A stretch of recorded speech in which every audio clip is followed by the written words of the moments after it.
Dzīvnieki fermā. Reiz piedzima viens mazs cēlītis. Tas nemaz nebija viegli, jo viņam vajadzēja tikt laukā no olas čaumalas. Paiet vairākas stundas, kamēr cēlēns tiek laukā no čaumalas. Tad viņš apžāvējas un sako mammai, lai knabētu graudus lauku sētā. Cēlīts auga lielāks un ziņkārīgāks. Interesanti, kas gan atrodas ārpus šķūņa, viņš domāja. Viņš pamanīja zīmi uz fermu. Cēlīts devās pa taciņu uz fermu. Ak, kas tad tas? Tik lielas kājas, vai tas ir dinozaurs? Kas tu esi, cēlīts izbrīnīts jautāja. Gotiņa ar savu mazo teliņu ēda zēlīti.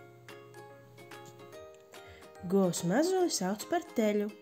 Tēlēns spēja piecelties un staigāt jau dažas minūtes pēc piedzimšanas. Cēlīts devās tālāk un ieraudzīja vienu baltu pūkainu mākoni. Paga. Viņš taču nezināja, ka tā ir tikai aitiņa. Aitām ir bieza eļļaina vilna, kas dod siltumu un neļauj samirkt. No aitas vilnas cilvēki darina mīkstu, siltu apģērbu.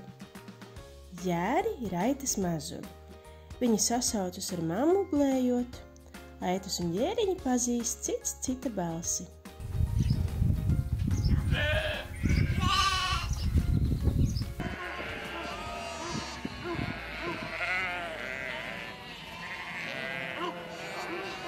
Gudrais un drosmīgais aitu suns acīgi rūpējas par savu aitu garāmpulku.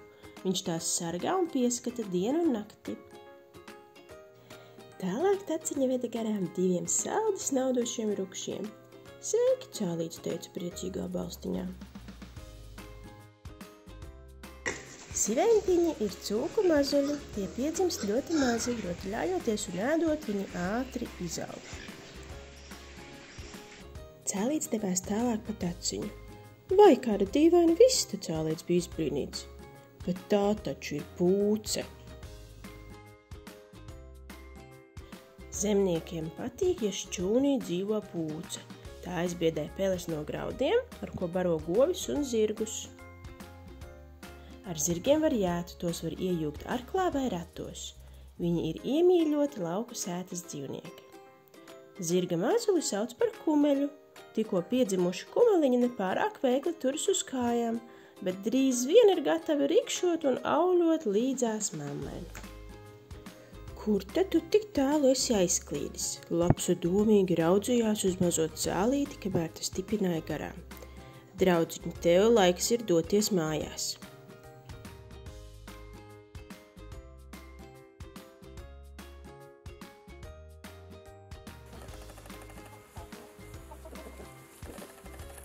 Gailis ir cēlēna tētis, viņš pieskata savas vistas un mazuļus un dzied visu dienu, ne tikai tad, kad lec saule. Vistiņas ir cēļu mātes, tās dēj olas, ko mēs ēdam brokastīs. No dažām olām izšķiras mazi pūkaini cēlēni.